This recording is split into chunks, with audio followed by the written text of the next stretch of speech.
Buenas tardes.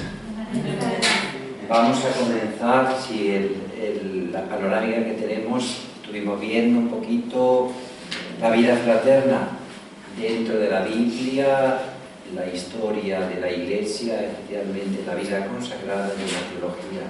El otro día estudiamos el tema de la vida en comunidad y hoy vamos a ver otro aspecto importante de la vida comunitaria, como es el aspecto de la obediencia. Para ello vamos a seguir un poco de cerca este volumen que es el servicio de la autoridad y de la obediencia. Es una instrucción de la Sagrada Congregación de los Institutos de Vida Consagrada y Sociedad de Vida Apostólica, que se publica en mayo del 2008. El 28 de mayo del 2008 fue publicada por la Congregación de los Institutos de Vida Consagrada el documento El Servicio de la Autoridad y la Obediencia, aprobado de forma común por el Papa Benedicto XVI el día 5 de mayo. La presencia tuvo marcado la Asamblea General de la Unión de Superiores Generales. En ella participaron numerosos superiores generales y vamos a ir viendo la categoría de este documento. Es una instrucción, como la instrucción tuvimos con la vida comunitaria. Está editada por la Sagrada Congregación para los Institutos de Vida Consagrada y Sociedad de Vida Apostólica. La fecha de aprobación es el 11 de mayo del 2008 y tiene la firma del prefecto de la Sagrada Congregación y el secretario que tiene. Es un documento corto, relativamente corto, porque son solamente 31 números y es un documento corto, por lo tanto. Vemos, por lo tanto, este documento está dividido en tres partes importantes. Tenemos la introducción, la primera parte que tenemos, la segunda parte y la tercera. Como vemos, todos los documentos últimamente por parte de la Sagrada Congregación o de la Iglesia, en cada uno de los capítulos vienen enmarcados en un texto bíblico que ilumina el quehacer de cada una de las partes. En la primera vemos en la introducción: Señor, que brille tu rostro y nos salve, tomado del Salmo 79. La siguiente parte, la primera parte, la consagración y búsqueda de la voluntad de Dios. Y vemos para que libres podamos servir con santidad y justicia, de Lucas en el libro. Después, en la segunda parte, la autoridad y la obediencia en la vida fraterna. Y la tercera parte, en misión, cómo esta vida de servicio a la comunidad también tiene que llevarse a cabo dentro del mundo de la misión. Como el Padre me ha enviado, también os envío. Un elemento importante es, ahí tenemos las tres partes, la introducción. Una vida consagrada debe ser testimonio de búsqueda de Dios, el camino de la liberación que nos propone a través del voto de la obediencia, cuáles son los destinatarios y los límites de este documento. Una clave importante de este documento es la búsqueda. La obediencia se ve como búsqueda. Y no solamente es el superior, sino toda la comunidad creyente está en proceso de búsqueda. Es un discernimiento comunitario. Insiste, por lo tanto, en esa dimensión comunitaria de buscar la voluntad de Dios. El creyente sabe, el religioso, tiene que estar en esa búsqueda continua de seguimiento de nuestro Señor Jesucristo. Aparece la búsqueda de Dios. Las palabras claves, como vemos ahí, es búsqueda, aparece 21 veces, y buscar como verbo, como acción de esa búsqueda 13 veces. O es importante esa dimensión de búsqueda. Siempre el servicio de la autoridad, la obediencia, siempre es una búsqueda. El objetivo, como nos decía al principio, tu rostro buscaré, Señor. El creyente, tanto el religioso como el superior, tienen que estar en ese proceso de buscar cuál es la voluntad de Dios. Jesucristo fue obediente buscando continuamente la voluntad del Padre. Así nosotros, siguiendo en esa dimensión de obediencia que le debemos nosotros a nuestros superiores, tenemos que estar en ese proceso de búsqueda continua. Y la comunidad o el grupo, como grupo, tiene que estar siempre en una búsqueda continua de lo que el Señor quiere para nosotros en nuestra vida. Todos y algunos están llamados a buscar la voluntad de Dios. No solamente cada uno individuo, sino que tenemos que hacer esa búsqueda de manera comunitaria. No lo que yo busco, sino aquello que nos conviene a nosotros, y en el discernimiento comunitario tenemos que vivir nosotros en nuestra vida creyente, lo tenemos ahí. Hay distintos modelos de seguimiento y nos presenta ese modelo de seguimiento de nuestro Señor Jesucristo. Podemos ver ahí el observante, que es alguien cumplidor de las reglas y constituciones, sería un modelo de seguimiento de Jesucristo. Otro modelo es el modelo el comprometido, implicado en las transformaciones eclesiales y sociales de nuestro mundo. Y lo que destaca especialmente este documento del servicio de la autoridad, siempre tenemos que tener una actitud de peregrinos. Siempre podemos.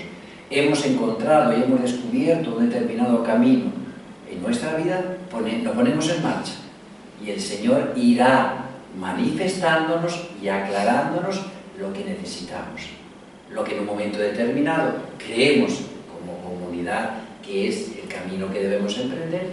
Después el Señor, si estamos en ese proceso de discernimiento, nos puede orientar esa búsqueda, pero tenemos que tener una actitud de peregrinos. No tenemos que quedarnos establecidos en algo que ya está totalmente ya diseñado y terminado, sino tenemos que tener esa actitud de ser peregrinos que buscamos continuamente el rostro del Señor. La vida consagrada, cada uno debe buscar con sinceridad la voluntad de Dios, del Padre, porque de otra forma perdería el sentido de este género de vida. Pero es de gran importancia que esta búsqueda se haga en unión con los hermanos y hermanas. Eso es justamente lo que une y hace la familia unida a nuestro Señor Jesucristo. La persona llamada a ejercer la autoridad debe saber que solo podrá hacerlo si ella emprende aquella peregrinación que lleva a buscar con intensidad y con rectitud la voluntad de Dios. El superior tampoco tiene la palabra, tiene que ser una persona de búsqueda y ayuda, anima, guía, alienta a los hermanos para esa búsqueda comunitaria. Es decir, no tiene ya la última palabra, claro que tiene la última palabra, pero tiene que tener ese proceso de búsqueda continua de la voluntad de Dios. Entonces, él se tiene que saber que tiene una misión, un servicio dentro de la comunidad, pero ese servicio, él también tiene que estar en un proceso de búsqueda y pedirle todos los días al Señor que lo ilumine para que lo que vaya a discernir la manera de actuar dentro de la comunidad ayude a buscar a cada uno de los hermanos o hermanas de la comunidad ese sentido de búsqueda continua. ¿Cuándo? En el contexto aparece, por lo tanto, qué dimensiones aparece al principio del documento. Entonces ahí nos dice un contexto de autocéntrico, es decir, ¿por qué surge este documento? ¿Era importante este documento? Normalmente por las nuevas tendencias que aparecen dentro del mundo en el que estamos viviendo, donde aparece el mirarnos a nosotros mismos y creernos nosotros que somos el centro, como autorreferencia. Un creyente sabe que la autorreferencia la tiene en Cristo, no la tiene en sí mismo, y a veces nos buscamos nosotros a nosotros mismos, y es necesario, por lo tanto, ese sentido de búsqueda. Es importante en lo que se ha abarcado en las últimas décadas de la sociedad, incluso de la Iglesia, lo positivo, el respeto a la dignidad de la persona humana. Es algo que el Concilio Vaticano II ha reforzado, nos ha iluminado, y que en nuestra nueva legislación o constitución pues se ha ido metiendo el respeto a la dignidad de la persona humana. Tenemos que obrar siempre en conciencia y ayudando al hermano a que se desarrolle su dignidad. El riesgo pues, es transformar la autonomía en independencia, hacer yo lo que quiero y convertirme, por lo tanto, en elemento referente desde mis propios criterios o de mis propios caprichos. Y entonces no estoy en referencia a la comunidad. El desafío es realizar un camino de liberación. El Éxodo aparece como paradigma, como línea que el documento nos presenta. Igual como el pueblo de Israel, en ese proceso de ir desde la tierra de la esclavitud del faraón hacia la tierra prometida, en esa continua búsqueda continua, pues también nosotros como creyentes y como religiosos tenemos que tener esa dimensión y ese desafío, caminar en ese camino de liberación que tenemos nosotros. ¿Para quién es este documento? Pues precisamente pues a los religiosos y a los miembros de sociedad y vida apostólica y los demás consagrados está ese documento que tenemos. ¿Cómo? De diversos aspectos. El documento reconoce que cada congregación tiene una manera de vertebrarse, igual como la vida fraterna nos dio la posibilidad de la gama de cada una de las comunidades que debe respetarse, pero nos da unas líneas fundamentales y cada uno después debe asumir dentro de su proyecto. Hay diversidad de carismas dentro de la Iglesia a la hora de entender la obediencia. No es lo mismo un miembro de la Compañía de Jesús que otro miembro de otra congregación religiosa, porque tiene una manera de estructurarse diferente. Aunque todos tenemos el voto de la obediencia, pero cada uno se ve de una manera diferente. Y después el documento nos dice que hay que respetar la diversidad de carismas, de cultura y de estilos de gobierno que se han mantenido, pero nos ilumina desde lo que el Concilio Vaticano II y las urgencias que los superiores generales creían conveniente que la Sagrada Congregación diese unas pautas comunes para todos, pues se toma ese punto de referencia. Hay diferencias entre institutos masculinos y femeninos. En los institutos femeninos la superiora ocupa un lugar muy importante, mientras que en los institutos masculinos pues la referencia superior amortigua por la manera, no es lo mismo una mujer que un hombre a la hora del gobierno.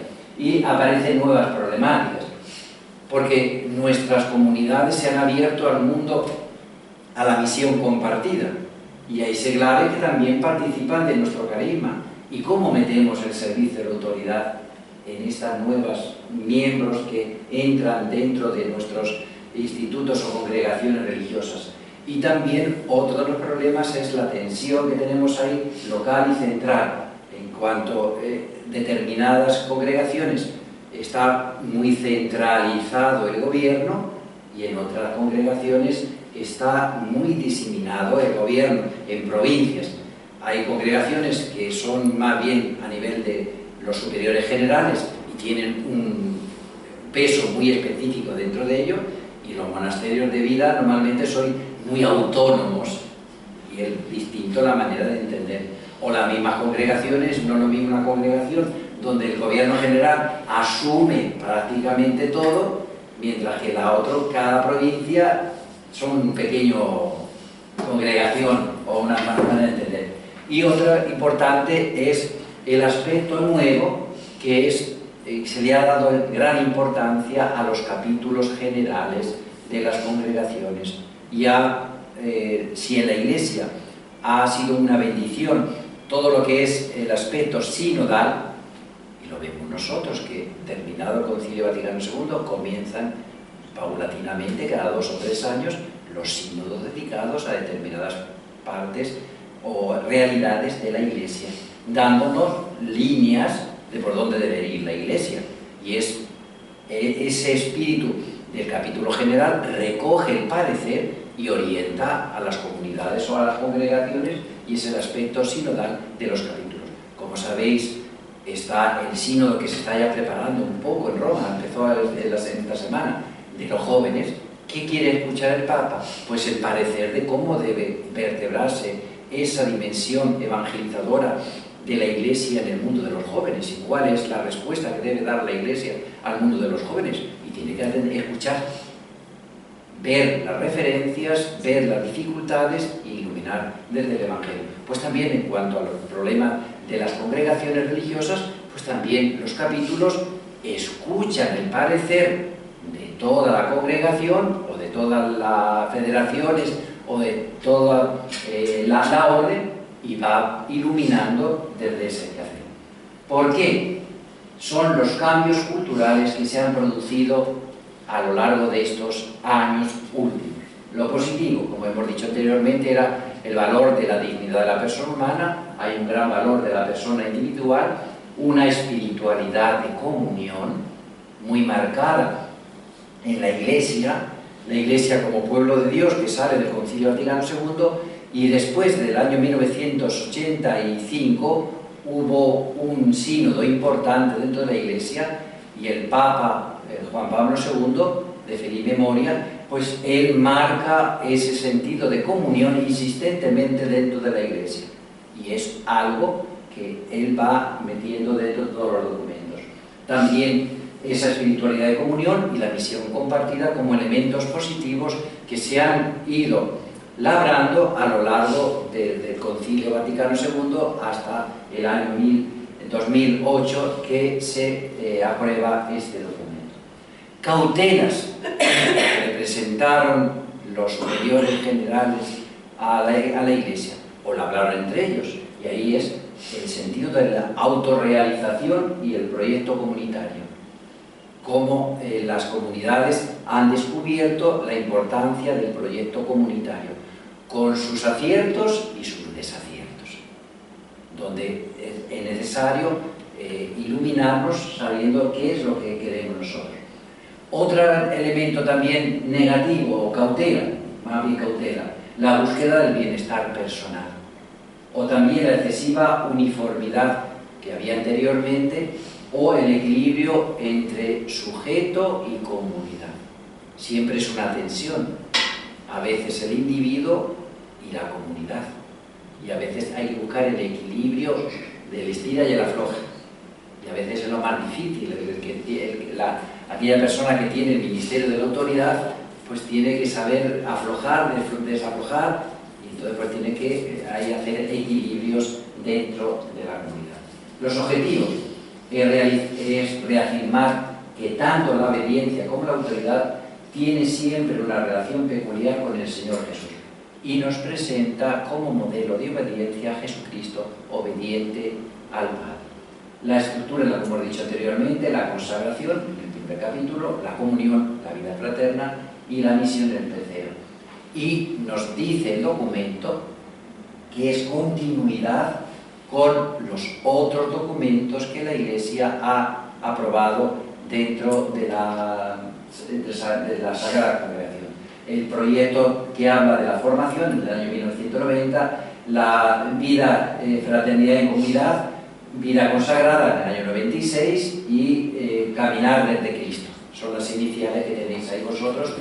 El documento más conocido para nosotros, vida consagrada, y después tenemos caminar desde Cristo. Sabéis que con motivo del año 2000 la Iglesia aparecieron documentos, cada una de las realidades importantes de la Iglesia pues dijo qué es lo importante para este nuevo milenio, y surgieron los documentos tanto del presbiterado como también de la vida consagrada, etcétera. Por las distintas realidades de la Iglesia pues hubo un documento que iluminó meterlo dentro del mundo.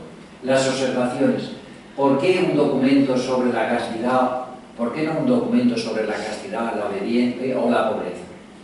Se determinó que era importante el sentido de la autoridad y se barajó y se estudió. Posiblemente tendremos después otros documentos nuevos si la Sagrada Congregación ve la necesidad. Ahora es un problema de discernimiento, sobre todo la vida monacal. Tenéis ahí un documento que parece que quiere salir pero no sale, y se queda ahí en cuanto a la reestructuración de las federaciones, reunificación de documentos. ¿Por qué? Porque se ha visto una realidad que hay monasterios que se vive mínimamente. Entonces pues, la Sagrada Congregación pues intenta reunificar a esas comunidades. Y también creo que hay algo también sobre la mutua relación. No, digo, con economía hay otro documento, sí, hay otro documento sobre la economía en el sentido de, por parte de justicia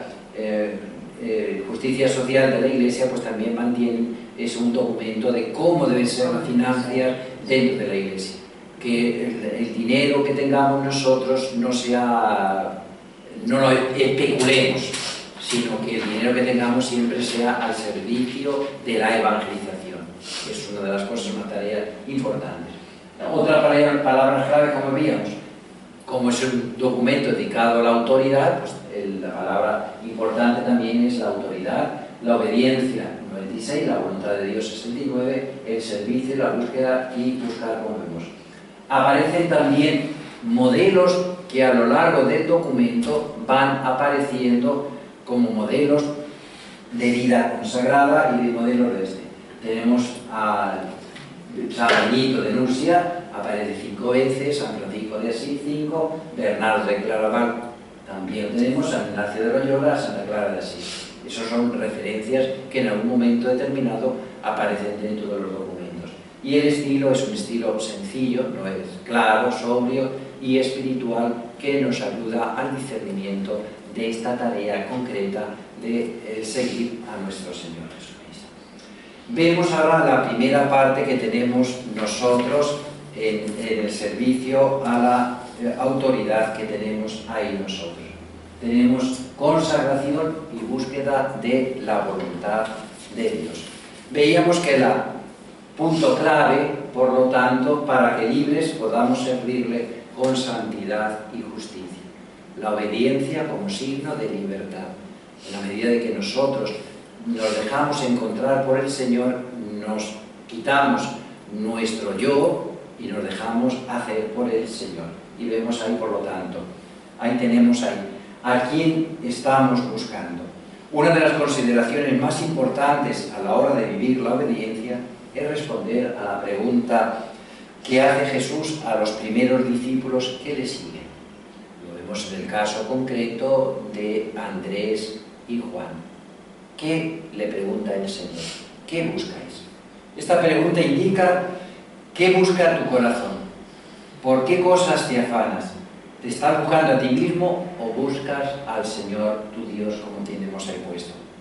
Vemos, por lo tanto, el sentido. El objetivo de la búsqueda siempre es tu rostro buscaré, Señor. Esta es la respuesta de la persona que ha comprendido la grandeza del misterio de Dios y de su voluntad. Incluso quien lo busca de forma confusa. A veces no lo tenemos claro, pero tenemos que tener ese espíritu de búsqueda. ¿Qué nos está pidiendo el Papa actual?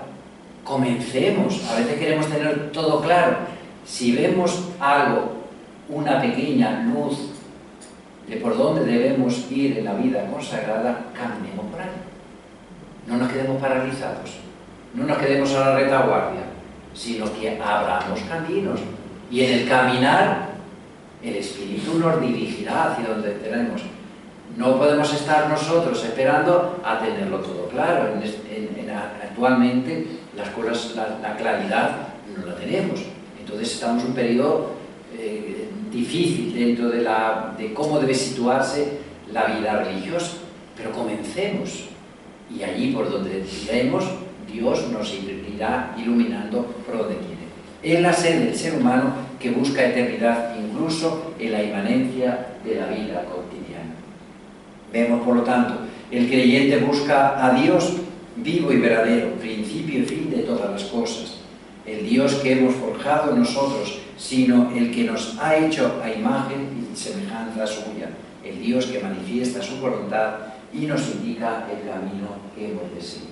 Buscar la voluntad de Dios significa buscar una voluntad amiga, que es benévola, que quiere nuestra realización, y esa vía de amor se abre la flor de la escucha y la obediencia que tenemos nosotros al Señor. Una pieza clave para ser obediente es afinar el oído. Y lo que tenemos que es una actitud de escuchar. El pueblo de Israel nos enseña siempre que es un pueblo de la escucha. Escucha Israel, el Semá, que tiene. La fe entra por el oído y el discernimiento es una actitud de escucha atenta a lo que el Señor quiere a través de su palabra y nos da unos ojos para ver los signos que vemos a nuestro alrededor y en nosotros. La obediencia como escucha, y lo vemos ahí, con actitud filial el creyente alcanza su plenitud en la medida que se inserta en el plan que Dios ha concebido con amor de padre para él. La obediencia es, por lo tanto, la única forma que tiene la persona humana ser inteligente y libre de realizarse plenamente. De tal manera que cuando dice no a Dios, la persona humana compromete el proyecto de Dios, se empequeñece a sí misma y queda frustrada y abocada hacia el fracaso.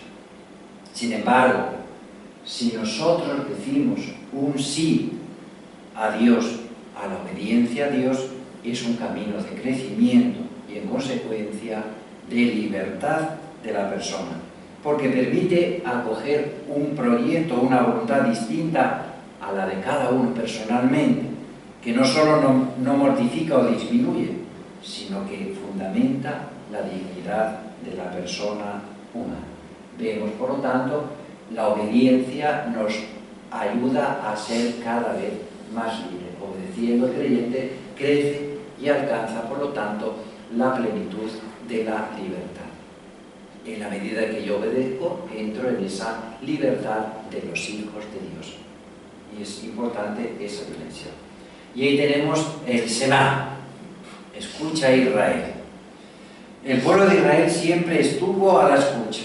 Escucha, Israel, al Señor tu Dios. De dicha escucha pasó a la obediencia como respuesta libre y liberadora. Todo el Antiguo Testamento es un ejercicio de escucha de la palabra de Dios. La escucha en función de la alianza nueva, cuando según dice el Señor: pondré mi ley en su mente, en su corazón, las grabaré y yo seré su Dios y ellos serán mi pueblo. A la escucha sigue la obediencia y la respuesta liberadora, como hemos dicho anteriormente. Es parte de esa nueva alianza que nos permite a nosotros. La primera obediencia de la criatura consiste en venir a la existencia. La palabra nos llama, por lo tanto, a ser. La criatura se reconoce y debe aceptarse como don del Creador. Y por lo tanto, la obediencia propia de la persona creyente consiste en adherirnos a la palabra de Dios, con lo cual Dios se revela y se comunica. Todo el Antiguo Testamento es una invitación que hacen los escritores sagrados y especialmente los profetas a que escuchar la voz del Señor. Siempre tenemos que tener esa actitud. Para ello es necesario estar en contacto vivo y constante con la palabra de Dios. Es el punto de referencia en nuestra vida. Si queremos escuchar, pues tenemos que estar atentos a la palabra de Dios. Y no solamente escuchar, no solamente oír, sino lo más profundo es escuchar, como dirigido a cada uno de nosotros. Meditar, e igual como la Santísima Virgen María, guardarla en el corazón como un tesoro, haciendo que sea la raíz de todas las acciones y el primer criterio de lo que se dice. Ella, esta palabra, tiene el poder de transformarnos, nos educa y nos alimenta. Luego tenemos que dejarnos educar por la palabra de Dios. Es el mejor magisterio que tenemos nosotros. ¿Y quién es ese pedagogo? Como bien sabemos los maestros, el gran pedagogo es el Espíritu Santo. Y Él es el que modela, hace la obra. Y que a la medida que nos dejamos moldear por la palabra de Dios, ella nos va a ir alimentando y nos va a dar la fuerza necesaria para seguir nosotros adelante. También es necesario no solamente escucharnos, sino confrontarnos con la palabra de Dios. Mi vida con la palabra de Dios, para ver si realmente lo que vivimos corresponde a lo que el Señor nos está pidiendo. Y por eso es necesario confrontarnos. El trato amoroso cotidiano con la palabra educa para descubrir el camino de la vida y las modalidades a través de las cuales Dios quiere liberar a sus hijos. Alimenta el instinto espiritual por las cosas que agradan a Dios. Transmite el sentido de su voluntad y el gusto por ella. Nos da la paz y el gozo de permanecerle fieles, al tiempo que nos hace sensibles y prontos a todo lo que implique la obediencia. La palabra de Dios nos va a ir descubriendo, hermano, hermana, ¿estás haciendo tu voluntad? Es lo que el Señor quiere de ti. Y lo vemos reflejado en los modelos de obediencia que nos presenta la palabra de Dios. Desde Abraham, la Santísima Virgen y nuestro Señor Jesucristo. La experiencia auténtica de Dios es siempre experiencia de alteridad. Obedecer a Dios significa entrar en otro orden de valores, captar un nuevo sentido, diferente a la realidad. Porque mis planes no son vuestros planes, y mis caminos son vuestros caminos. Oráculo del Señor. Porque como distan los cielos de la tierra, así distan mis caminos de los vuestros. Por lo tanto, siempre tenemos que estar con la precaución de que nuestros caminos no corresponden con los caminos del Señor. Y tenemos que dejar un pequeño interrogante: ¿somos realmente en esa búsqueda? Ella nos va a ir educando en nuestro interior. Vemos, por lo tanto, continúa en este primer apartado la obediencia como seguimiento de Jesús, el Hijo obediente al Padre. La obediencia tiene valiosos fundamentos cristológicos para su vivencia. En Cristo todo es escucha y acogida a la voluntad del Padre. Se hizo obediente hasta morir en la cruz. Nos dice la carta a los Hebreos. O nos lo dice el mismo San Juan. La voluntad del Padre es el alimento que sostiene sus obras. Lo hemos visto en nuestros últimos días en el Evangelio de San Juan. ¿Cuál es la voluntad? Mi voluntad es cumplir lo que el Padre quiere de mí. A ejemplo de Cristo, el cristiano se define como una persona que es obediente, a imitación de Cristo, aprendiendo de él, con gesto de suprema libertad y confianza incondicional.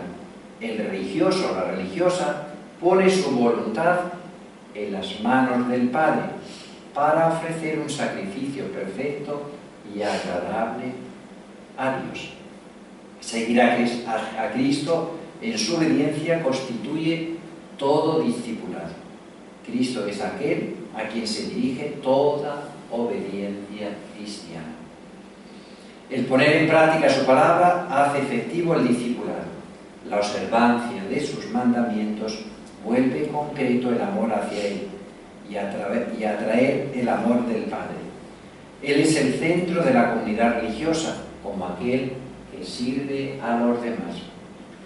Pero también aquel que confiesa la propia fe. Creéis en Dios, creed también en mí. Y presta obediencia, por lo tanto, porque en ella se realiza un seguimiento firme y perseverante.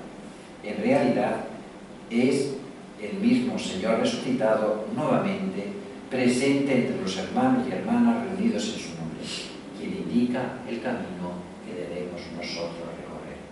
La obediencia se manifiesta, por lo tanto, en una manera dramática. Es obediente hasta morir en la cruz, cumpliendo la voluntad del Padre. Y en él se desvela, por lo tanto, la naturaleza filial de toda obediencia cristiana, y antes que ser modelo Cristo es aquel quien se dirige toda la obediencia cristiana que debemos hacer. Obediencia a Dios a través de las mediaciones humanas. Dios manifiesta su voluntad a través de las municiones interiores que el Espíritu Santo, también a través de las múltiples mediaciones externas. La historia de la salvación es una historia de mediaciones que de alguna forma hacen visible el misterio de la gracia que Dios realiza en lo más íntimo del corazón. Las mediaciones que comunican exteriormente la voluntad de Dios se reconocen en los acontecimientos de la vida, en los avatares de la vida. Vamos viendo nosotros cómo también nos va mostrando lo que Dios quiere. En las exigencias propias de la vocación específica a la que hemos asumido nosotros, pero también se expresa en las leyes que regulan la vida social y las disposiciones de quienes están llamados a guiarla. En el contexto eclesial, las leyes y disposiciones legítimas dadas permiten reconocer la voluntad de Dios, ya que plasman de una manera concreta y ordenada las exigencias evangélicas a partir de aquellas que se formulan y se perciben. Las personas consagradas son llamadas al seguimiento de Cristo, obediente, dentro de este proyecto evangélico o carismático, suscitado por el Espíritu y autentificado por la Iglesia. En cuanto aprueba el proyecto carismático, garantiza la inspiración que lo anima y las normas que lo rigen abren un itinerario de búsqueda. Vemos, por lo tanto, las constituciones y las demás órdenes que tenemos nosotros, ordenaciones de vida, se convierten también una de las mediaciones que el Señor nos ha puesto. Mediaciones humanas, sí, pero autorizadas, imperfectas y al mismo tiempo vinculantes. Son un punto de partida del que arranca cada día y punto también que sobrepasa con impulso generoso y creativo hacia la santidad de Dios, que Dios quiere para cada consagrado. En este camino, la autoridad tiene la obligación pastoral de guiar y decidir a cada uno de los miembros de la comunidad.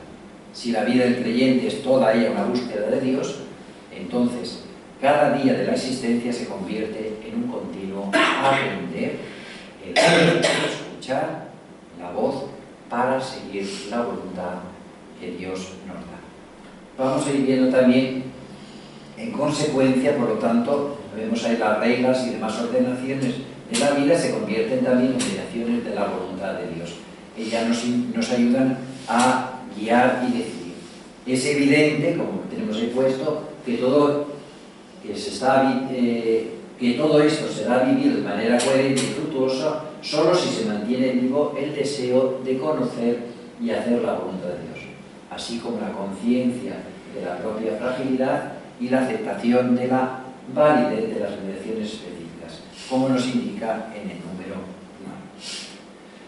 Ahora vamos a ver el aprendizaje cotidiano de la obediencia. A la persona consagrada le puede ocurrir que aprenda la obediencia también a base de sufrimiento en situaciones particulares y difíciles. Por ejemplo, cuando se le pide abandonar ciertos proyectos e ideas personales, o renunciar a la pretensión de gobernar él solo la vida y la misión. A veces, las veces que humanamente parece poco convincente lo que se pide, o quién lo pide.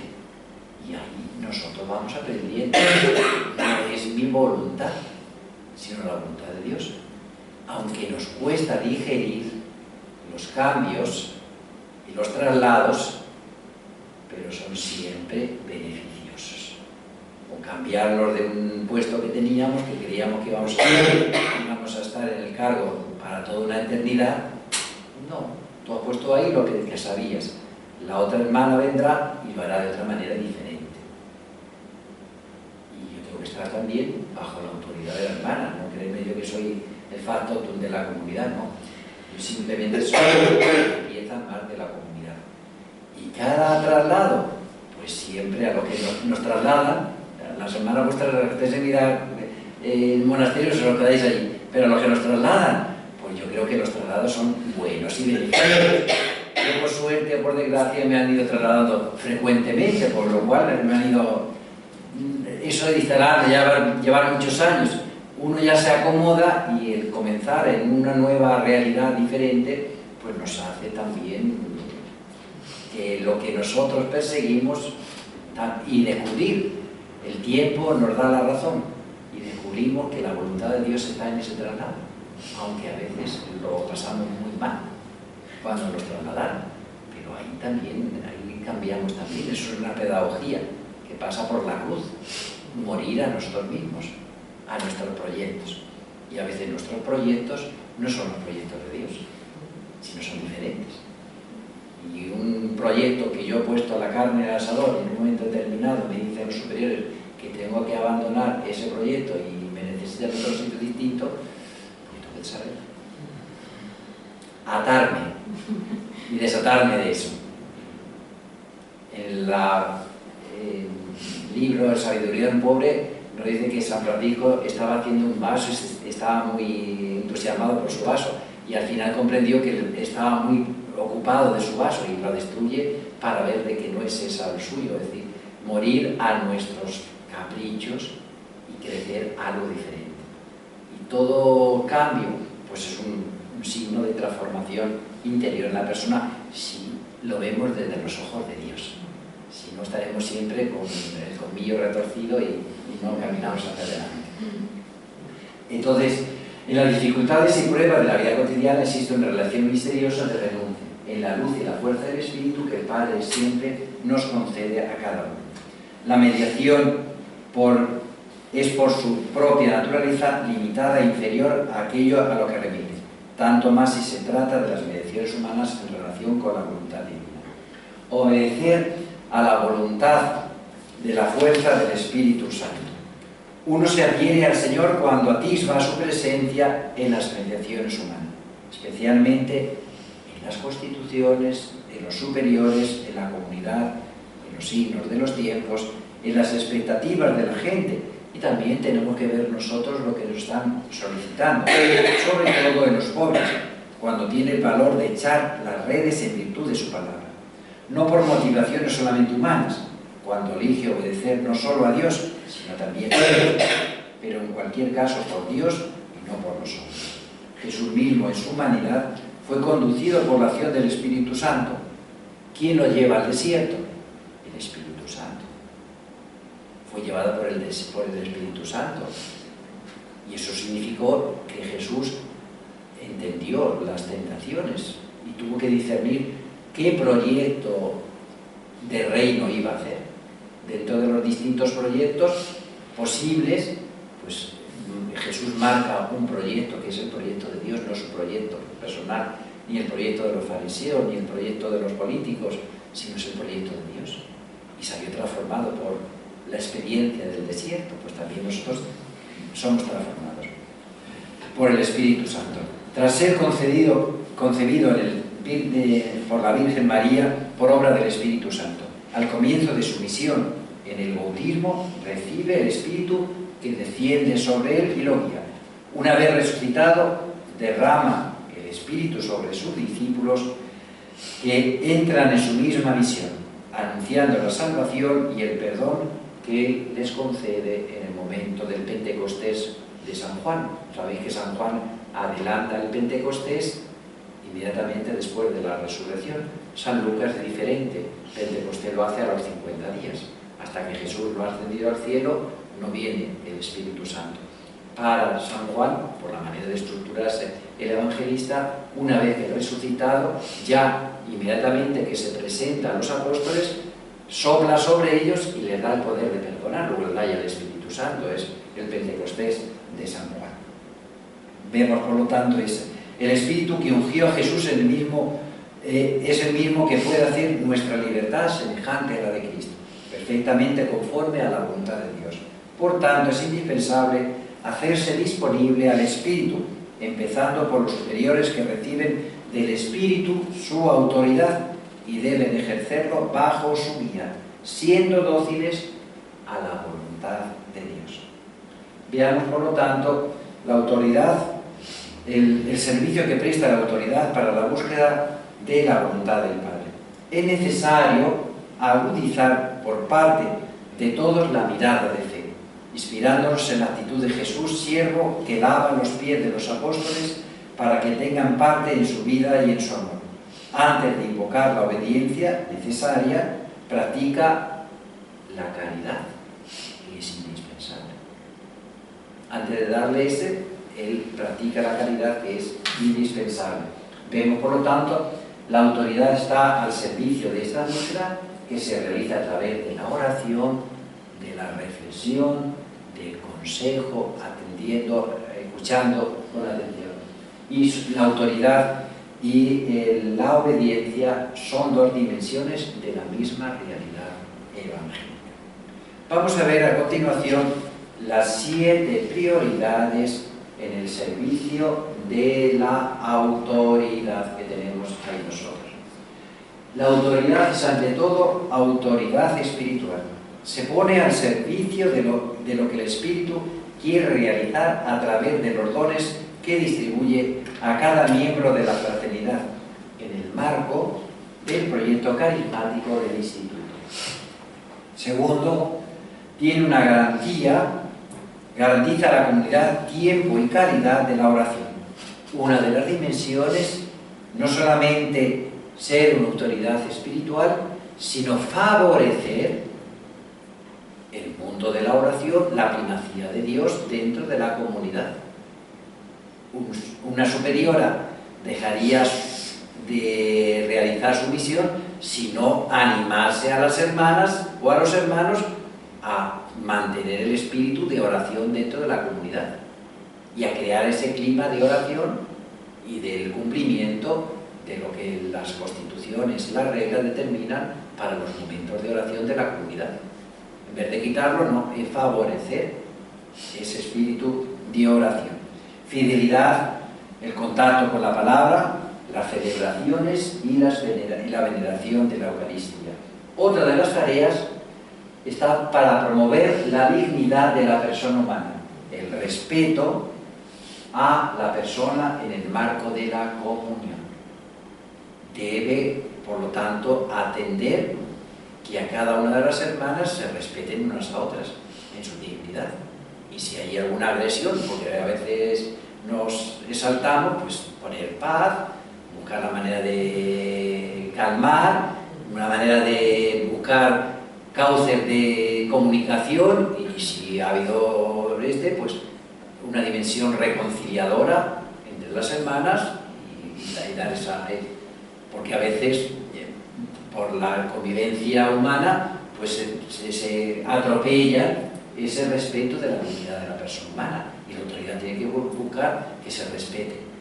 No porque sea de menor categoría tenemos que avasallar a la otra persona, no. Toda persona en la comunidad tiene que ser respetada en su dignidad. Ocupe el lugar que ocupe o la sabiduría que tiene. Como persona tenemos que respetarla. Otra de las dimensiones está llamada a infundir ánimo y esperanza en las dificultades. Siempre la abadesa tiene que tener esa palabra de esperanza y de ánimo, animar al hermano o a la hermana en las dificultades. Siempre tiene que tener el despacho abierto, el lugar, o a buscar la manera de que cuando ve que la hermana o el hermano no va por los cauces, está cercana a ella y preguntarle qué te pasa, qué dificultad tienes, qué es lo que te está pasando. Y a veces simplemente hablando se disuelve todas las dificultades que tenemos. A veces nos encerramos en nosotros mismos, nos comemos nuestro problema y no somos capaces de verbalizarlo. El superior, aunque tenga dificultades, pues acérquese, anime, pregunte, esté cercano, anime al hermano, le dé ánimo en lo que está realizando, reconózcale lo que está realizando cada hermano, aunque sea en privado o en público, porque también a veces tenemos que, los superiores tienen que reconocer lo que hacen los hermanos, no simplemente regañarnos, sino también lo positivo que hacen. Eso nos falta a nosotros, esa dimensión de animar a cada una de las personas. Otra está llamada a mantener vivo el carisma.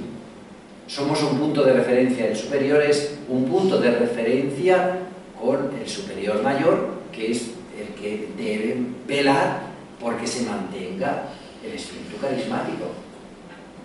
Y para eso tiene que estar cercano a las fuentes de los fundadores y alentar a la comunidad para que no se descafeine y no sea laico, sino que se mantenga firmemente el espíritu del carisma del fundador o de la fundadora. También otra de las características está llamada a mantener vivo el sentir con la Iglesia. Somos parte y referencia eclesial. El superior también tiene que tener buenas relaciones con la Iglesia, y con la Iglesia local y el obispo. Esa es su misión también. Y si hay alguna dificultad de la comunidad con el obispo, pues buscar la manera de entendimiento entre la comunidad y la iglesia local. Eso es importante, porque a veces nos cerramos a nosotros mismos y perdemos la dimensión. El superior es referente dentro de la comunidad. No somos navegantes solitarios, vamos en la barca de Pedro que resiste a la tormenta. Obediencia a los pastores y al Papa. No podemos tener una comunidad religiosa que esté al margen de las directrices de la Iglesia. Eso es impensable. También tenemos obediencia a lo que la Iglesia nos mantiene, aunque no lo aceptemos o estemos un poco discordantes, pero al final tenemos que obedecer a la Iglesia. Somos miembros de la Iglesia y podemos caminar en distintos cauces diferentes. Y está llamado a acompañar el camino de la formación permanente. Como sabéis, ya lo dijimos el día pasado, una de las banderas importantes después del Concilio Vaticano II es la formación permanente. Luego, el superior, la superiora, tiene que abanderar esa formación permanente dentro de la comunidad. No echarse, no, esto que nos ha venido de la provincial, no, hay que hacer empeño en llevar a cabo esa formación permanente que viene desde arriba, que quiere iluminarnos, que quiere formarnos, propiciar para que se formen las hermanas y alentar para que se lleve a cabo esa formación. En especial, compartir la palabra, el proyecto personal y comunitario, el discernimiento comunitario, la revisión de vida o la corrección fraterna. Y ahí tenemos nosotros visto las 7 ideas: la autoridad espiritual, la garantía de la comunidad de tiempo y calidad de la oración, el promover la dignidad de la persona humana, infundir ánimo y esperanza en medio de las dificultades que se nos plantea, mantener vivo el carisma, mantener vivo el sentir con la Iglesia y estar cercano a la Iglesia diocesana y Iglesia en general, y acompañar el camino de la formación permanente, como nos indica. Ahí vemos, por lo tanto, los 7 prioridades del servicio a la autoridad que el documento nos presenta en los distintos números. Vamos a ver nosotros el servicio de la autoridad a la luz de las normas eclesiales del derecho de la Iglesia. Vemos, por lo tanto, la obediencia del superior. El superior debe ser el primer obediente a Dios, a la Iglesia y al instituto, a la congregación. El primero que tiene que obedecer. El espíritu de servicio, servir sin dominio, sin paternalismo, confiando en todos. El espíritu de servicio, del ejercicio de la autoridad. Ejemplo de Cristo, que no ha venido a ser servido, sino a servir. Por lo tanto, debe dominar, servir sin dominio, sin paternalismo y confiando en todos. Otro elemento importante es, tiene solicitud pastoral. El fin primario de la potestad religiosa es edificar una comunidad fraterna en Cristo, en la cual, por encima de todo, se busque y se ame a Dios. Medios fundamentales en la fe es la escucha atenta de la palabra de Dios y la celebración de la liturgia. La solicitud pastoral para edificar una comunidad fraterna en Cristo. Para ello, ayuden a los hermanos, a las hermanas, en sus necesidades personales. Cuiden con solicitud a cada una de ellas. Visiten a los enfermos, corrijan a los revoltosos, consuelen a los pusilánimes y tengan paciencia, como nos dice el canon 619 del Código, cuál es la misión del superior dentro de la comunidad. Por lo tanto, atentos a las necesidades, cuiden con solicitud, visiten los enfermos, corrijan, consuelen y sean pacientes con todos.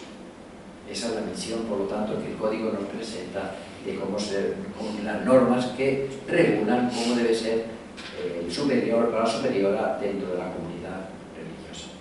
Una vez, para la reflexión personal y comunitaria, la persona consagrada con su misma existencia muestra la posibilidad de un camino distinto de la realización de la propia vida, un camino donde Dios es la meta, su palabra la luz, su voluntad la guía, un camino que se avanza con serenidad, sabiéndose seguro de estar sostenidos en las manos del Padre, que es acogedor, providente, donde está acompañado de hermanos y empujado por el Espíritu, que quiere y puede saciar los deseos sembrados por el Padre en el corazón de cada uno de ellos.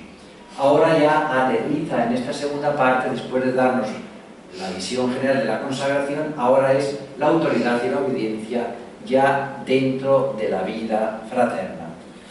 Vemos que el subtítulo que tiene y el punto de referencia, autoridad y obediencia a la vida fraterna, uno solo es vuestro maestro, y todos vosotros sois hermanos, tomado de San Mateo capítulo 23.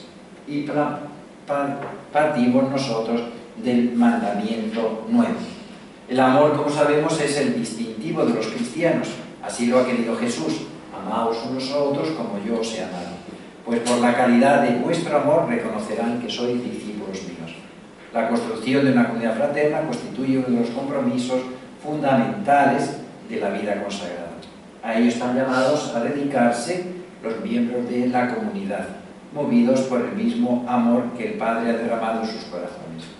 Hay una relación estrecha entre vida fraterna, amor fraterno, también entre obediencia y vida fraterna entre los hermanos. La autoridad está al servicio de la comunidad y está también al servicio del reino. La comunidad fraterna, guiada por el Espíritu y el Padre, van configurándose día a día con Jesucristo. Los superiores y superioras, en unión con los hermanos de la comunidad, están llamados, como nos dice ahí, a edificar en Cristo una comunidad fraterna, en la cual se busque a Dios y se le ame. A imitación del Señor Jesús, que lavó los pies de sus discípulos, la autoridad siempre tiene que estar al servicio de la comunidad, para que a su vez ésta se ponga al servicio del reino de Dios. Solo si el superior o la superiora, por su parte, vive en obediencia a Cristo y en sincera observancia de la regla, pueden comprender los miembros de la comunidad que su obediencia a Él no es contraria a la libertad de los hijos de Dios, sino que le hace madurar en conformidad con Cristo, obediencia al Padre. Por lo tanto, se pide esa docilidad al Espíritu que conduce a la unidad. Una misma llamada de Dios para que todos los que formamos la comunidad y una única voluntad de buscar a Dios debe seguirle guiándose. Contra el espíritu de discordia y división, la autoridad y la obediencia brilla como un signo de la única paternidad que procede de Dios, de la fraternidad nacida. Por lo tanto, la búsqueda de la voluntad de Dios y la disponibilidad a cumplir es el cemento espiritual que salva al grupo de fragmentarse en medio de la subjetividad de cada uno. Busque, por lo tanto, esa dimensión. Para una espiritualidad de comunión y una santidad comunitaria, una de las concepciones antropológicas renovada ha puesto mucho mayor manifestación la importancia de la dimensión de las relaciones humanas. La apertura al otro, como vimos en el documento pasado, la fecundidad de la relación con la diversidad y el enriquecimiento, entre otros. Dicha antropología relacional ha ejercido también un influjo en lo que se denominaba la espiritualidad de comunión, al renovar el concepto de misión compartida. La espiritualidad de comunión se presenta con un clima espiritual de la Iglesia como tarea activa y ejemplar de la vida religiosa. Es necesario un testimonio grupal de santidad y ello requiere en las fraternidades internacionales e interculturales que se requieren más niveles de acogida y de diálogo, porque son culturas diferentes que tienen que conjugarse y la convivencia a veces resulta más difícil para hacerla llevar a cabo. Veamos acentos de los mandamientos de la vida comunitaria. El crecimiento de la fraternidad es fruto de una caridad ordenada. Las reglamentaciones deben indicar los oficios y responsabilidades para una sana caridad ordenada. La poca claridad en este sector es fuente de confusión y de conflicto.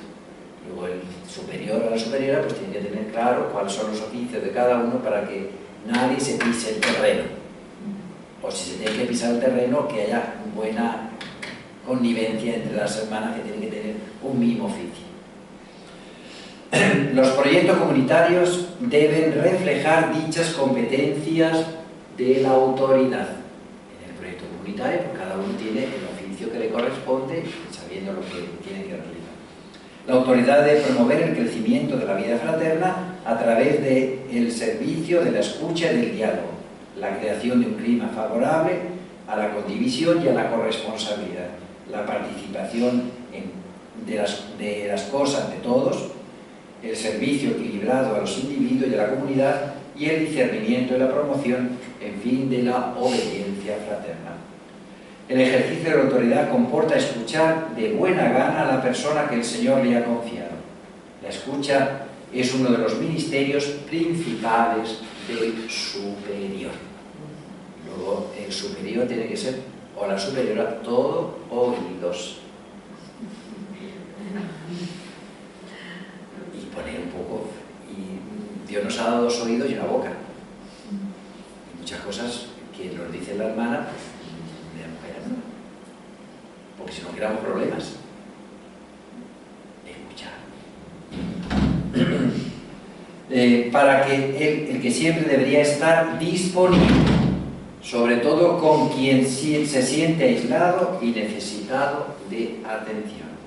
Escuchar significa acoger al otro incondicionalmente, darle espacio en el propio corazón.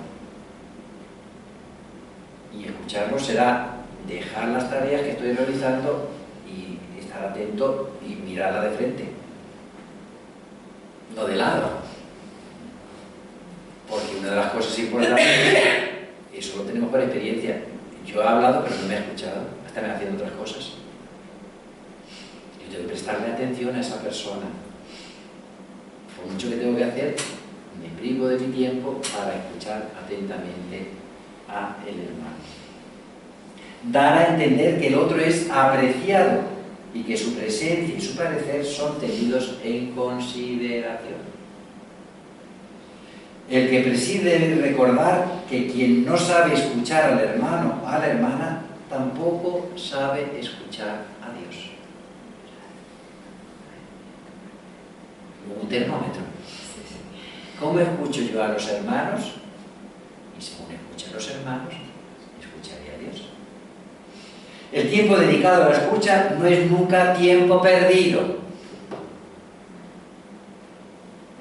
Antes bien, la escucha puede prevenir crisis y momentos difíciles tanto en el plano individual como en el plano comunitario. Porque a veces los malos entendidos crean dificultades. Y mejor cuanto antes aclararlos, confrontarlos, ver la manera de resolverlos. Si lo dejamos, si lo dilatamos, pues es una bola de nieve que va creciendo y al final estalla. Cuando veamos pequeños signos de que algo va mal, aclarémoslo. Aunque no podría, no pasa nada, bueno, por lo menos que siempre el hermano o la hermana se sienta escuchado por la otra persona. La creación de un clima favorable al diálogo y la participación y la corresponsabilidad. La autoridad debe preocuparse de crear ambientes de confianza, promoviendo el reconocimiento de las capacidades y sensibilidades de cada uno. Y fomentar además de palabra y de obra la convicción de que la fraternidad exige la participación y por tanto de información. A veces se hacen cosas y no se sabe el porqué. Mínimo informar, aunque sea de manera informal en el comedor o cuando tengamos momentos. Mira, hermana, ha habido un problema, que se ha roto cualquier cosa y tenemos que comprar una, y comunicarlo. Aunque sea decisión del consejo que tengáis, la cuantía, pero por lo menos que sepa, porque a veces se encuentran cosas y esto de dónde viene. Que mínimo es decir, informar de lo que hay. Junto a la escucha propiciará el diálogo sincero y libre para compartir sentimientos, perspectivas y proyectos. vayamos también a que nos expresen los sentimientos. En este clima cada uno podrá ser reconocido su identidad y mejorar las propias capacidades relacionales. Y no temerá aceptar y asumir los problemas que fácilmente aparecerán cuando se buscan juntos y se decide juntos, se trabaja juntos y se emprenden juntos las mejores rutas para llegar a efecto una fecunda colaboración. Antes, al contrario, indagar las causas de los posibles malestares e incomprensiones, sabiendo proponer remedios y compartidos lo más posible. En fin, se comprometerá a hacer superar cualquier forma de infantilismo y a desalentar todo intento de evitar responsabilidades o eludir compromisos gravosos, así como de cerrarse en el propio mundo y de los propios intereses o el trabajo solitario. Son tareas que tenemos que realizar entre todos, cada uno en la medida de sus posibilidades. Una hermana con 80 y tantos años pues hará lo que pueda hacer, más no se le puede pedir. A veces se le exige demasiado a las hermanas mayores y hacen más que una joven teniendo con toda su plenitud y toda su salud, porque sabe más el sentido de la responsabilidad y está más disponible. Sin embargo, la otra hay que sacarla de donde está y de su mundo y de sus relaciones y no es capaz de abrirse a la alteridad. Estar atento a las necesidades de los demás y sobre todo a las cosas comunes. Vemos una cosa que está mal, pues si está mal puesta, coloquémonos. No, es que eso le pertenece a la hermana es la que tiene que poner eso. Pues si nos falta, pues la pones ahí y le ayudas a la hermana a que esté bien puesta la cosa. No, es que es la hermana la que tiene que, como es ella, y ahora tenemos jóvenes que hay que educarlos en eso, en el sentido comunitario, que las cosas son de todos, y la casa es de todos, y los servicios son de todos, y hay que hacer lo posible por que todos participen y colaboren en el mantenimiento de las cosas. Y todos somos responsables de las cosas y la manera de tratarlas y la manera de utilizarlas y cuando encontramos una cosa mejor, había un eslogan que nos decía continuamente: déjala mejor que te la has encontrado. Mejor tenemos que dejar lo que no hemos encontrado, y esa es la tarea que tenemos que realizar e inculcar sobre todo la contribución de todos en asuntos comunes, nos dice el documento. El que preside es el responsable de decisiones finales, que debe llegar a ella no él solo o solo ella, sino valorando lo más posible las aportaciones libres de todos los hermanos y hermanas. La comunidad es como hacen sus miembros, por tanto, será fundamentalmente estimular y motivar la contribución de todas las personas para que todas se sientan el deber de su propia aportación de caridad, competencia y creatividad. Y así todos los recursos humanos deben ser potenciados y hechos converger en el proyecto comunitario, motivándolos y respetándolos. No basta en poner en común los bienes materiales. Más significativo es la comunión de bienes y capacidades personales en el ámbito de lo espiritual. Y ahí es una tarea que tenemos poco pendiente. Somos muy dados a las cosas materiales, pero las cosas espirituales son mías y mías y mías y mías. No cuesta. Y también es una manera también de contribuir a la comunidad. No basta tener esos. En medio de las dificultades, la autoridad buscará equilibrar sabiamente la invitación a la comunión dinámica y emprenderá con el arte de la paciencia, nos dice el documento, sin aspirar a ver frutos inmediatos de los propios esfuerzos y reconocer que Dios es el único Señor que puede tocar y cambiar el corazón de las personas. A veces tenemos que entrar en el tiempo de Dios, que no es el tiempo nuestro.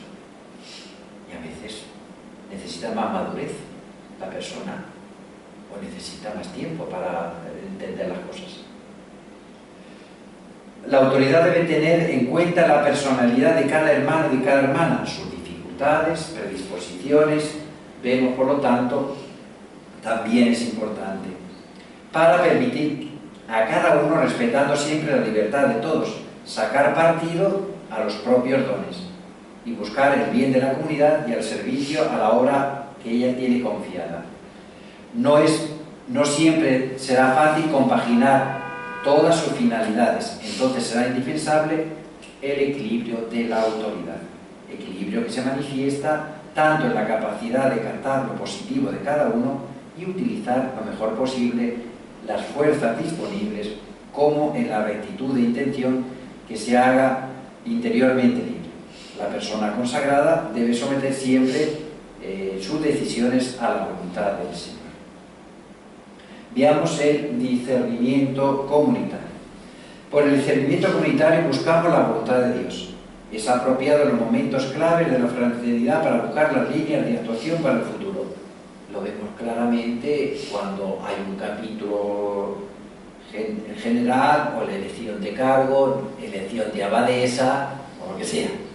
Antes de tomar la decisión correspondiente, nunca debía faltar un tiempo de oración y de reflexión personal y unas actitudes como buscar la lógica divina, la disponibilidad de reconocer, vemos ahí, cultivar algunas actitudes, la voluntad divina, vencer, estar libre de perjuicios con nuevas perspectivas.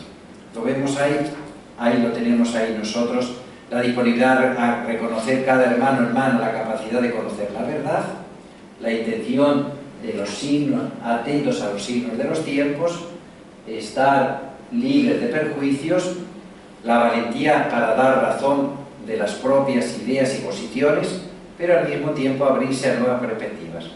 El firme propósito de mantener la unidad, sea cual sea la decisión final. Una vez que se ha discernido, se ha sopesado dentro de la comunidad, al final el superior tiene que dar la última palabra, y esto es lo que tenemos que hacer. Si no, estaríamos siempre deshojando la margarita, continuamente aquí, lo que queremos. No, hay que tomar decisiones, aunque a todo el mundo no le convenza, pero hay que tomar decisiones dentro de la vida comunitaria. Ahí tenemos la margarita que estamos deshojando siempre, continuamente. Ser paciente con los procesos de discernimiento, por lo tanto, es importante. La autoridad deberá ser paciente en el delicado proceso del discernimiento, que intentará garantizar en sus fases y sostener en los momentos críticos. Será firme a la hora de pedir la puesta en práctica de cuanto se ha decidido. Si hemos decidido una cosa, no podemos volvernos atrás por el capricho de una persona o de otra persona. Y a veces vence la voluntad de la superiora. Vale, vamos otra vez de nuevo para atrás. Si hemos decidido una cosa, mantengamos eso. Si no, tengo más tiempo. Estar atento para no abdicar a las propias responsabilidades e inhibirse ante situaciones que hay que tomar decisiones claras y a la vez desagradables, porque a veces tiene que tomar decisiones drásticas. Es justamente el amor verdadero a la comunidad lo que le permite a la autoridad armonizar firmeza y paciencia, escucha de todos y coraje para decidir, superando la tentación de ser sordo y muda. Ni sabe lo que es dejar hacer las cosas. No, también tengo que decir una palabra, que para eso te han puesto al servicio de la autoridad y tiene que tomar decisiones y corregir a la hermana. Se ha pasado 20 pueblos y no le dice nada. Oye, pues también es conveniente que también le digan, si no lo demás, sigue el mismo camino. Y que de vez en cuando tirar de la oreja.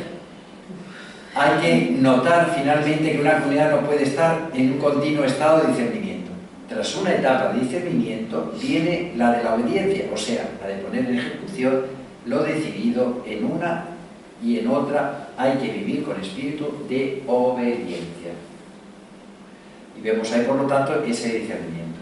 La verdadera fraternidad se fundamenta en el reconocimiento de la dignidad de la persona, de cada hermano. Ciertamente no es libre el que está convencido de que sus ideas y soluciones son siempre las mejores, el que cree que puede decidir solo, sin la falta de mediaciones que le muestren la voluntad divina, el que siempre tiene la razón y no duda de que son los otros quienes deben cambiar, el que solamente piensa en sus cosas y no se interesa por las necesidades de los demás, el que piensa que la obediencia es cosa de otros tiempos y algo impresentable en nuestro mundo desarrollado.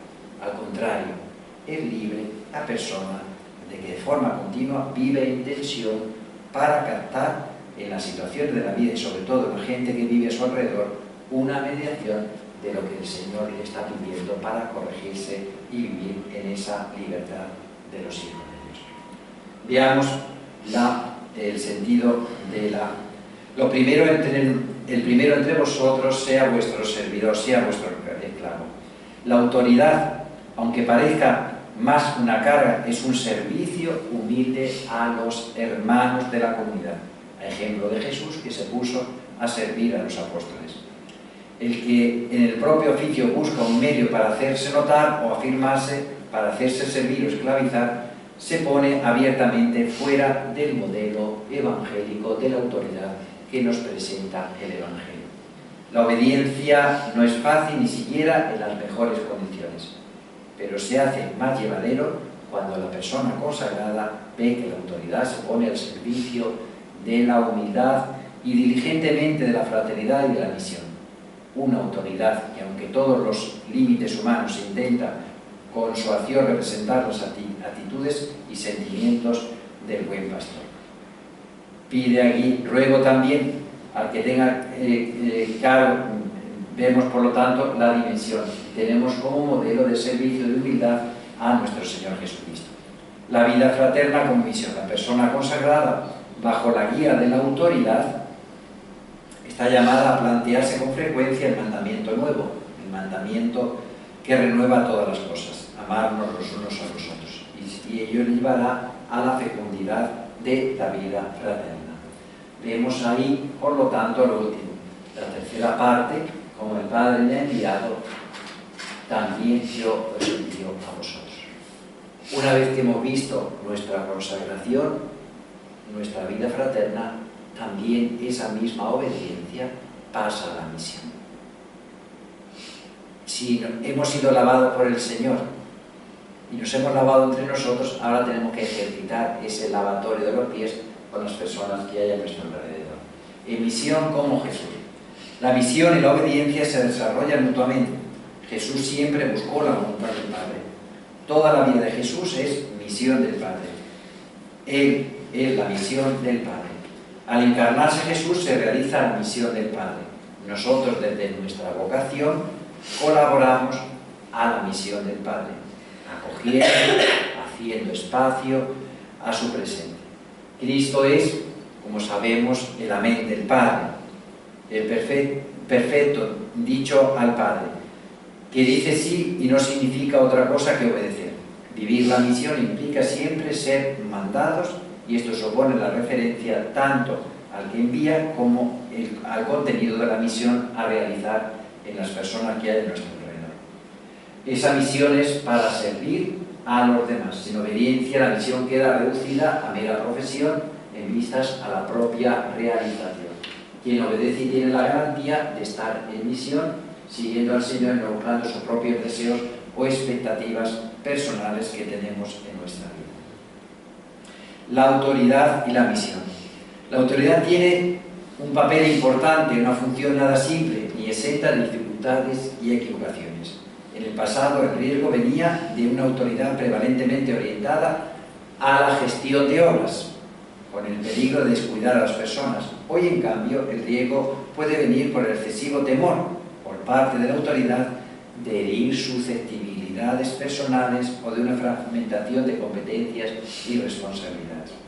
Ahora bien, la autoridad no es responsable tan solo de la animación de la comunidad, tiene también, como la comunidad no está para sí misma, si está llamada a la misión, tiene también otra tarea de la misión, tiene que también, el superior tiene que ver con la misión, no solamente al interno de la comunidad, sino también a las obras o las acciones que la comunidad hace hacia el exterior.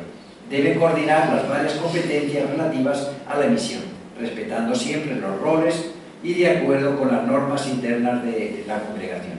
Si ciertamente la autoridad no puede ni debe hacer todo, si es responsable última en su conjunto. ¿A quién le pedirá cuenta la provincial? A la superiora. Aunque tenga más súbditos por ahí, no le va a pedir cuenta, en el caso concreto, a la priora, sino a la abadesa que la que estaba al frente no, de la comunidad. Las últimas, en las comunidades que a veces se dividen los cargos, pero al final el último responsable de la comunidad es el superior de la casa. Aunque otro sea director de una cosa, otro director de otra cosa, pero el último referente es el superior de la casa. Y todo tiene que pasar por el superior de la casa. Y tiene que saberlo, lo que se está realizando en cada una de las circunstancias en las que están. Actualmente son múltiples los retos de la autoridad. Afronta en su papel de coordinar energías con vistas a la misión y tareas de la autoridad. Y lo vemos, vamos a ir viéndolos ahí. En cuanto a la misión, debe animar a asumir responsabilidades, respetar una vez que han sido asumidas. Debe animar, pero también respetar. Si yo he determinado a una hermana que tiene una tarea concreta, a no ser que tengo que respetar su otra. Invitar a afrontar las diferencias del espíritu de comunión. Mantener el equilibrio entre las varias dimensiones de la vida consagrada, hacia adentro y hacia afuera. Porque puede ser de que un hermano o una hermana esté más fuera que dentro, entonces pues tiene que buscar el equilibrio entre ellas. Otra de las dimensiones, tener un corazón misericordioso para comprender las debilidades y perdonar. Otra de las tareas, tener un sentido de justicia. Importante también ahí tenemos de justicia. Y por último, promover la colaboración con los laicos definiendo competencias. En el caso de tareas compartidas con esos laicos que tienen que afrontar. Vemos, por lo tanto, tenemos ahí esa parte importante. Casos difíciles que tenemos que tener nosotros, difíciles. En el desarrollo concreto de la misión, la obediencia debe resultar en ocasiones particularmente difíciles, desde el momento en que la perspectiva de las modalidades y de la acción apostólica. En ocasiones, cuando la obediencia se hace difícil o incluso absurda en apariencia, puede surgir la tentación de desconfianza hasta del abandono. ¿Vale la pena continuar? ¿No puedo hacer realidad mejor mis ideas en otro contexto? ¿Para qué desgastarse en contrastes estériles? Es uno de los escritos más bonitos que tiene San Francisco de Asís. Un ministro se ve que estaba ya hasta el gorro de los que tenía al frente, que le pide renunciar de su cargo. Y San Francisco le dice, no, tú tienes que asumir esto y aceptarlo. Y aunque 20.000 veces peque, tú tienes que encontrar en ti ojos de misericordia para acoger al hermano. Y eso es difícil. Es la carta a un ministro. Si tienes la oportunidad de verlo, es importante. Entonces es una tarea difícil. El padre del monacato responde pidiendo un diálogo libre, abierto, humilde, confiado entre el monje y el abad, aunque al final se le pide que el monje obedezca por caridad, confiando en el auxilio de Dios. El santo de Asís, por su parte, invita a llevar a cabo una obediencia caritativa en la que el fraile sacrifica voluntariamente sus puntos de vista y cumple la orden dada, porque de esta forma cumple con Dios y con el prójimo. Se ve una obediencia perfecta, no pudiendo obedecer, porque le manda algo que está contra su alma. El religioso no rompe la unidad con el superior de la comunidad, dispuesto incluso a soportar persecuciones a causa de ello. De hecho, observa San Francisco que quien prefiere padecer la persecución antes de que separarse de sus hermanos se mantiene verdaderamente en la obediencia perfecta, ya que se entrega su alma por sus hermanos. Así nos recuerda que el amor y la comunión representan valores supremos a los cuales incluso la autoridad y la obediencia están subordinados.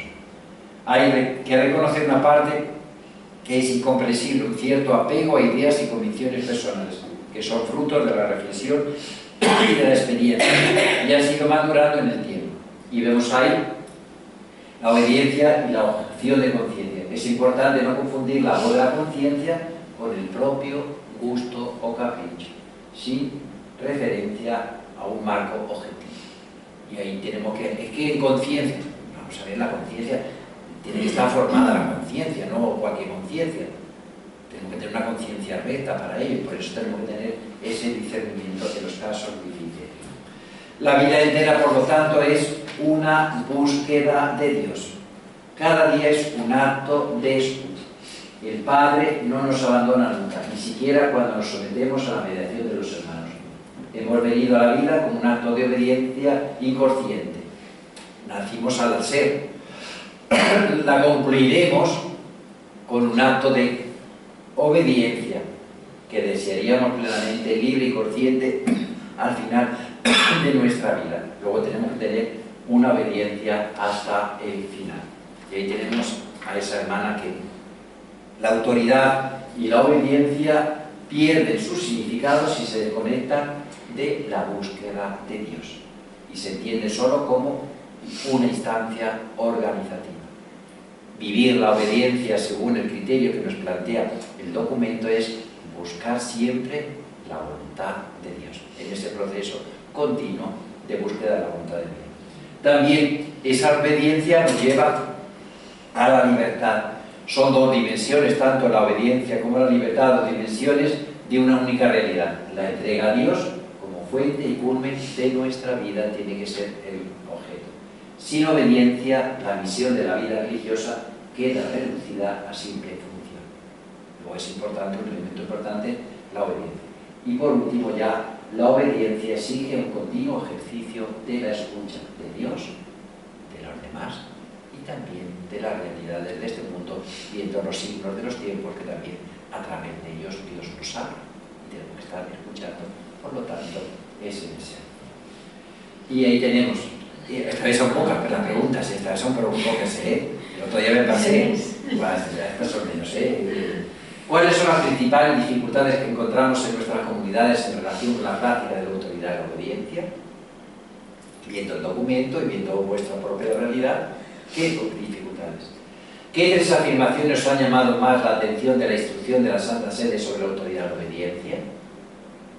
Y por último, ¿qué tendríamos que cuidar especialmente en nuestra práctica como consagrados a la luz de la instrucción? ¿Qué cosas tendríamos que poner nosotros?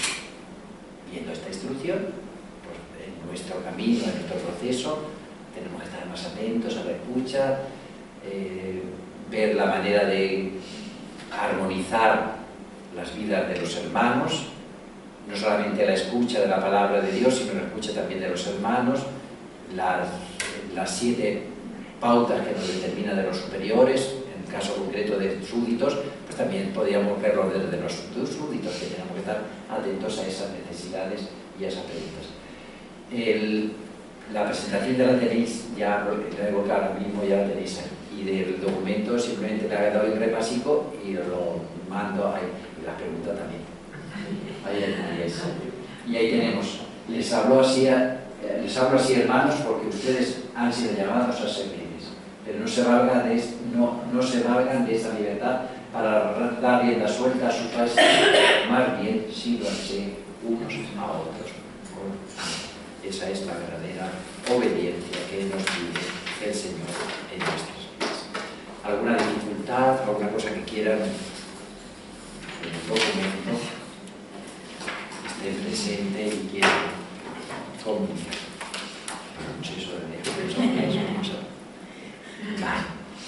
¿Alguna? El próximo día, el día 12, sería el tema de ver la misión.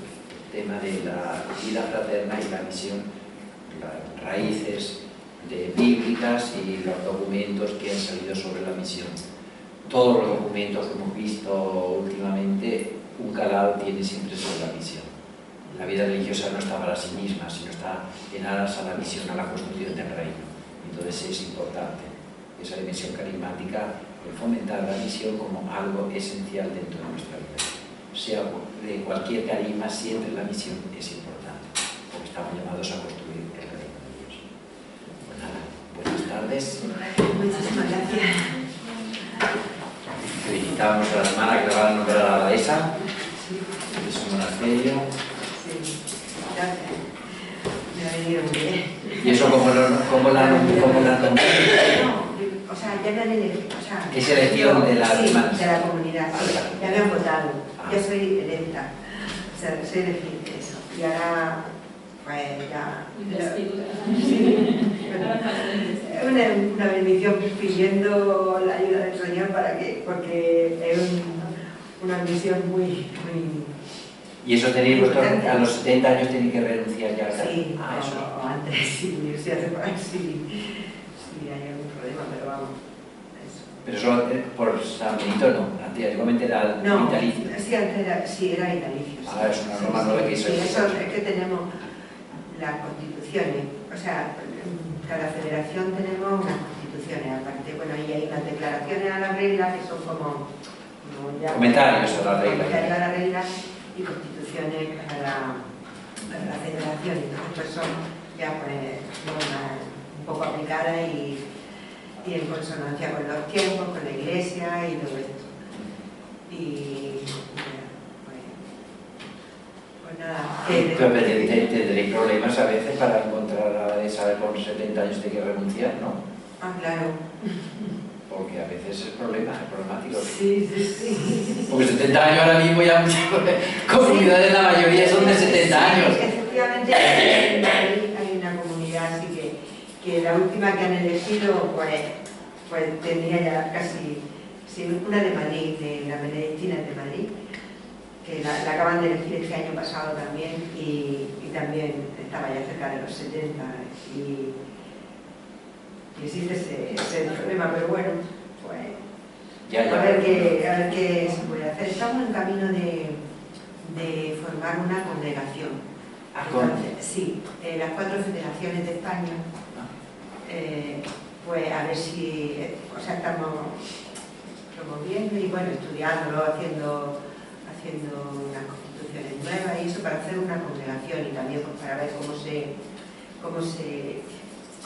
se afrontan estos problemas de la falta de personal. Claro, porque hay comunidades nuestras que a veces la mayoría son de 70 y tantos años, es decir, es que ahora mismo la edad de esos 70 años...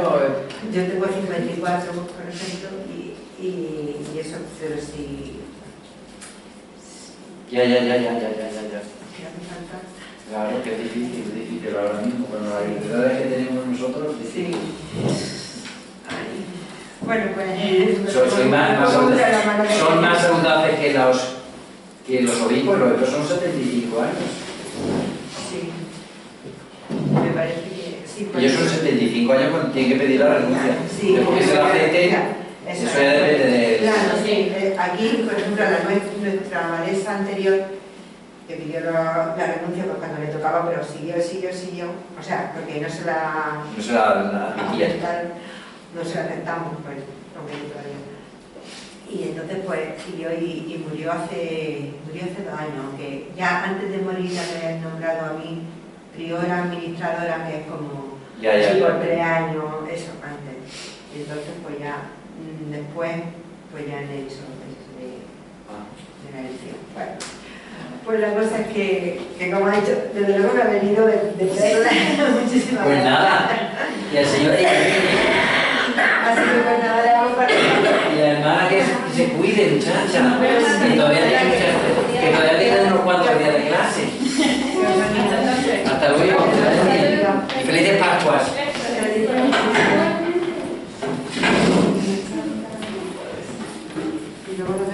La tienes bien cogido, hermana. Y sobre todo con críos, o sea, tener así de manera que se siente uno impotente.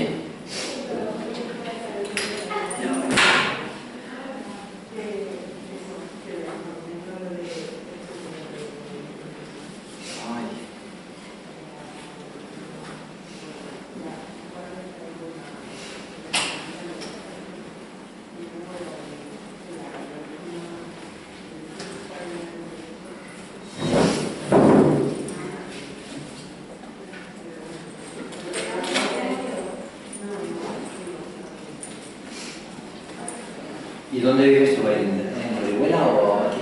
No, Aquí en Colegio vives.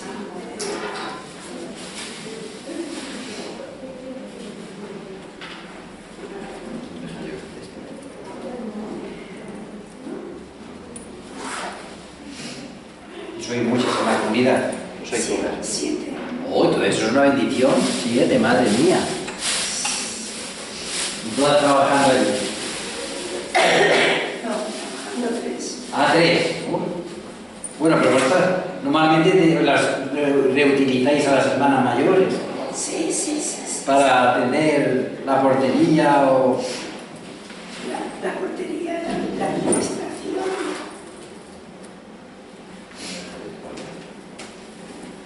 Sí, las otras las utilizamos. Los frailes no, para esas cosas son más negados. Sí, allí todas están haciendo cosas en el colegio, de una forma o de otra. Nosotros para esas cosas somos más reales para esas cosas. No somos más menos disponibles en ese sentido.